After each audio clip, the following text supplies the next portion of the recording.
Hey folks, how's it going? We've been talking about starting a video on the LPVO comparisons that we have here.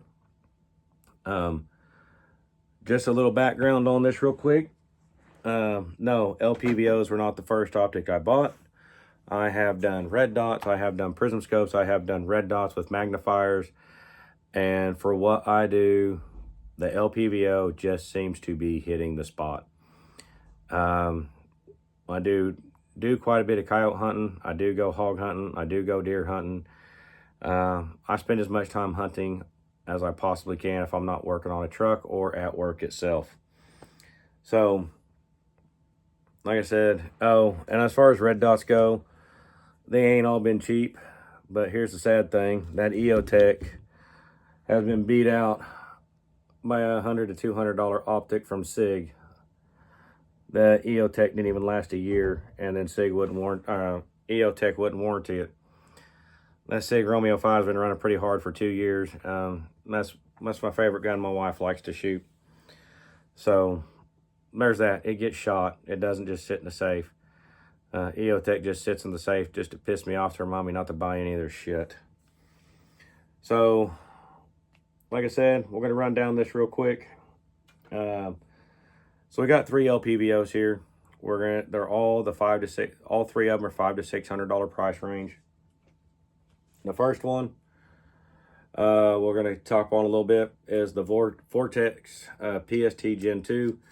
Yes, there is a Vortex Defender red dot on it because it's reasonably priced. I like the warranty from Vortex, and I have dreams of having night vision once again to go do some night hunting with this and do some passive aiming. So this is going to be the first scope. We'll just cover which ones we're going to cover real quick. Second scope we're going to cover is the SIG MSR Tango. Both the SIG and the Vortex are straight across, price point same, tube 30 millimeter, 1:6, same across the board, and all of that good stuff. But both of them are in the same price range, but there is a world of difference between them. We'll get to it in a minute. And then the other one is a SLX 1:8 first focal plane, while the other 2 are second focal planes. I chose first focal plane on this because I thought the reticle would get brighter than what it did. And in thick woods, coyote hunting, hog hunting, it does kind of pop out a little bit. But if you step out into the sun, forget it. All of that good stuff. So, since we already started talking about illumination, the SLX has the worst illumination on the reticle. Just hands down it does. I don't know if it's because it's a first focal plane or they just, primary arms did not get it there.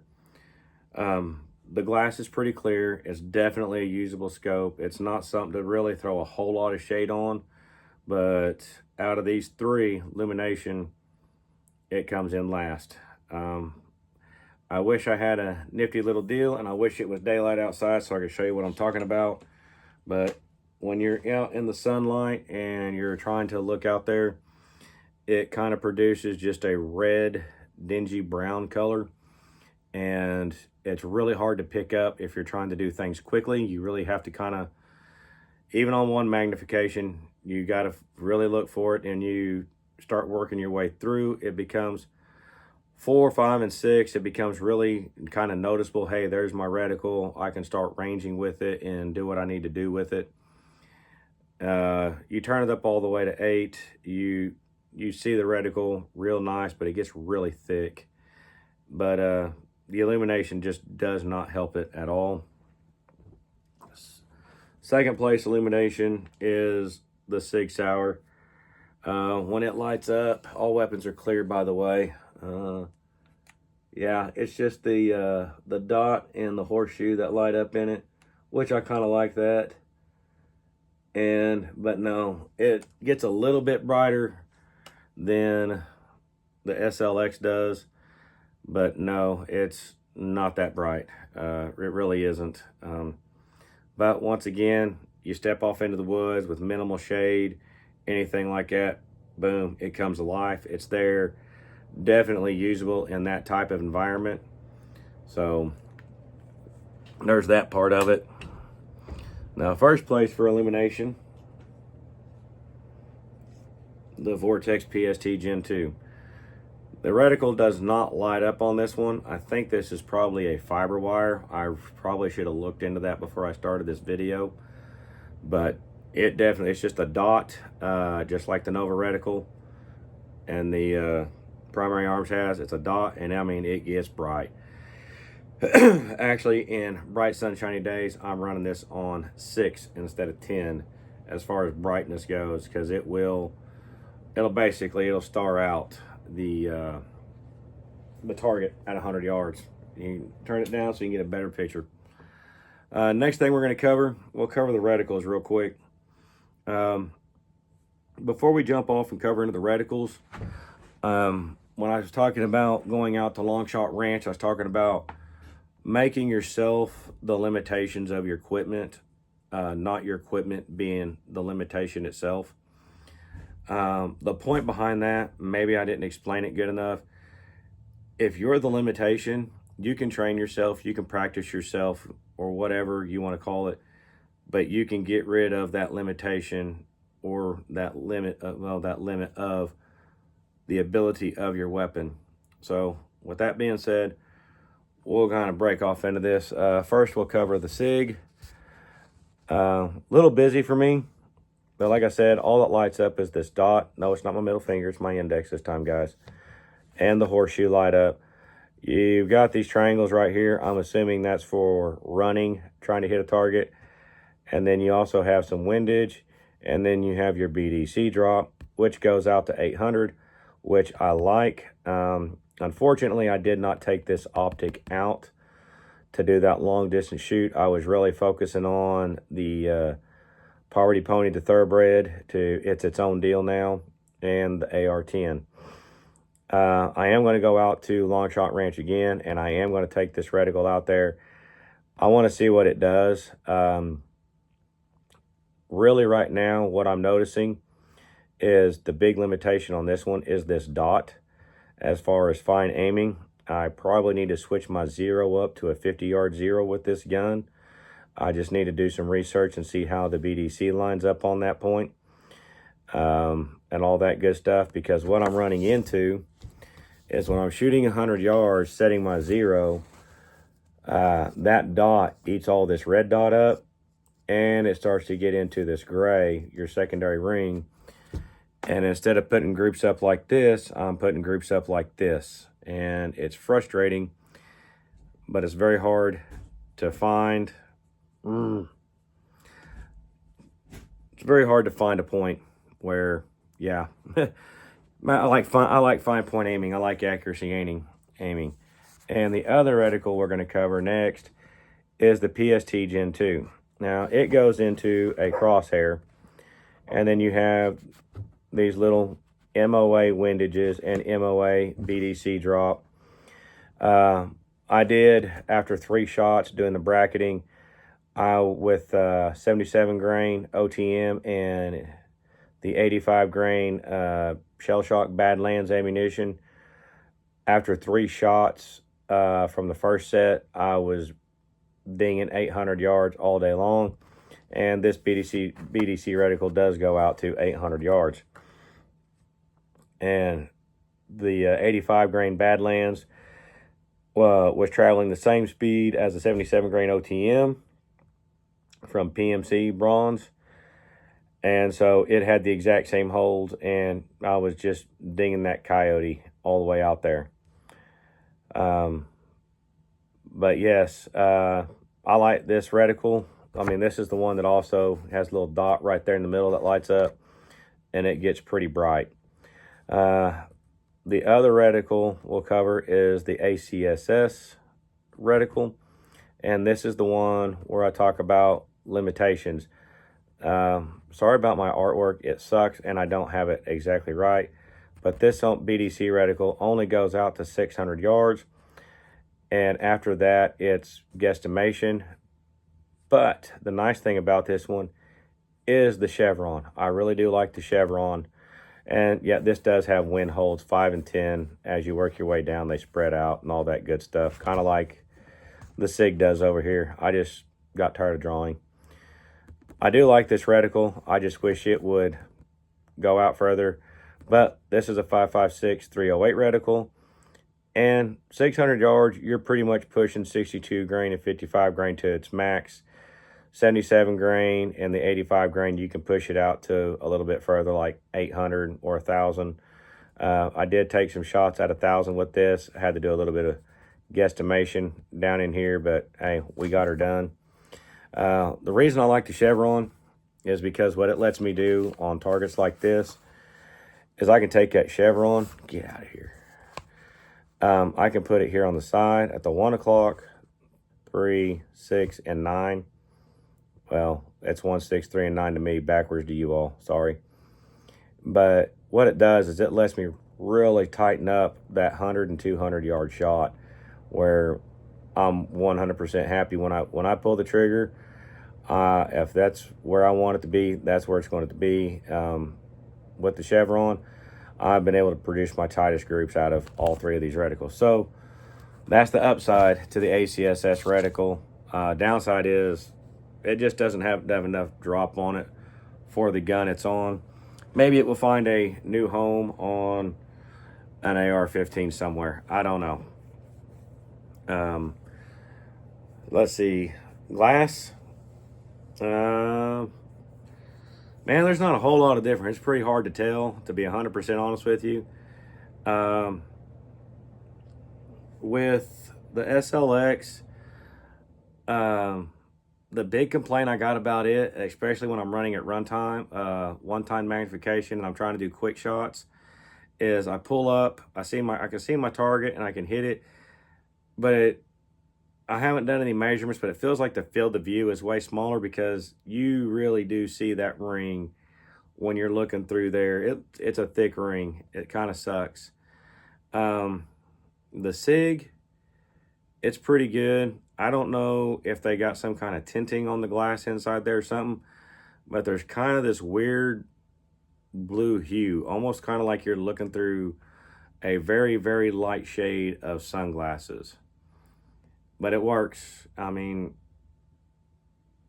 I know I talk a lot of trash on the SIG optic, but it's actually a pretty decent optic.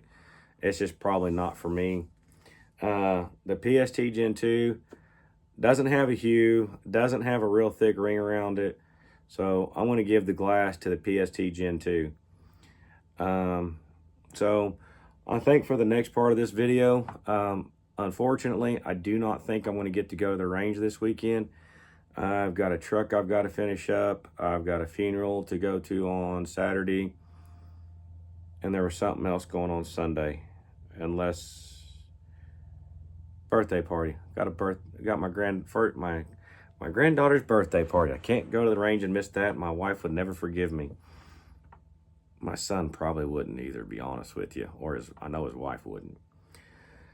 And then after that, I'm not going to get a day off for 2 weeks. So probably not going to get a video next week, guys. And there's probably a bunch of you joining up down with, thank God this idiot's shutting up.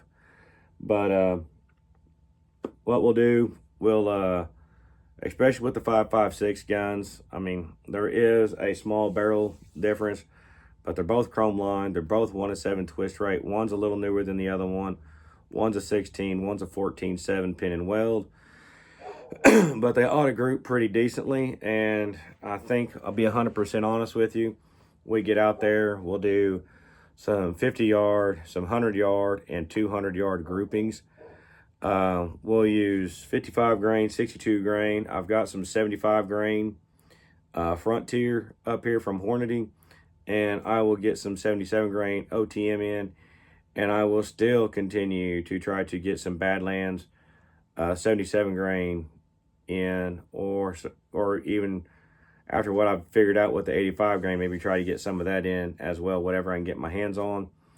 Get some of that ordered in and basically go out and do some comparisons. Now on the 308 with the 1 to 8 on it, what I'm going to go do is I'm going to get some Winchester and some Federal M80 Bowl. There's also a blue box of Federal of 150 grain 308 hunting ammo. It's what I was using last year for deer season. I'll pick up a box of that. and I will be able to show you what I'm talking about with the chevron and being able to actually get something dialed in to a good point of aim and get a really good grouping out of it. And when we go to the range, no double takes. It is what it is. If I screw up, I'm going to let you know I screw up. Too many people out here doing too many things on YouTube with guns and optics and ammo and everything else.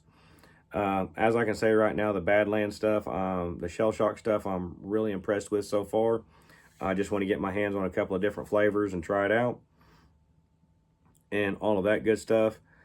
Y'all saw the video. I got several comments. I got a lot of people telling me I don't know what I'm talking about on the binary triggers. I'm just going to go ahead and tell you this. Man, you do it. You want to do it, man. They're fun. Just plan on working on them. Oh, not the binary triggers, the FRT triggers. Artis or Aratus or something like that is another company. Boy, they're already starting to get a lot of blowback, but looking at how they designed theirs compared to how everybody else did theirs, they're not a cassette drop-in. So I know they don't have that little spring I pointed out in the one video. For anybody else that was commenting on that stuff, man, I was messaging Rare Breeds. What other upgrades did you do besides a 3-position trigger? Even the new AR-15 3-position or M3, whatever thing they're calling it now, they wouldn't talk to me. They'd give me a link to go buy something, and then when I started asking technical questions, they just clammed right up and didn't say a damn thing. So, I don't know. One of my buddy does have the Arturus or Arturus or whatever that one is on order. When it comes in, we'll take a look at his trigger pack, and then we'll see if we can get that thing running. Probably have to go through and do some gas and buffer weight tuning. Yeah, someone commented, you don't have to touch the gas. Man, you got to know what port you got on there. Anyway, I'm getting off on a rant. I'm sorry. But yeah. So that's what I got for now. Hopefully we get a follow-up video to part 2 of this real quick. And we'll see what we wind up with. And like I said, these are only 3. The Arkin 1-8 was one I would like to get my hands on and try. Now that someone, Mountain Mullets, has explained the kill box reticle, makes a lot of sense. I see why it's a good thing now. And the bracketing is pretty neat on that.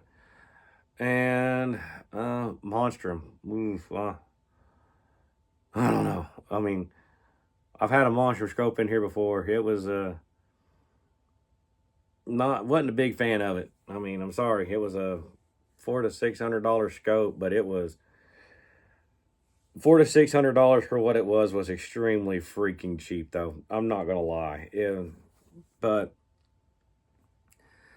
I don't know. They got one that looks like a tank for a couple $100. Maybe I'll pick one of those up and try it out. But first, we're definitely gonna swap out the SLX. We're gonna get a good scope on there. Something that will actually range out to 1,000. Looking at a couple of them right now. The 1-8 and 2-10 Credo are pretty high on the list to look at. Looked at the Voodoo.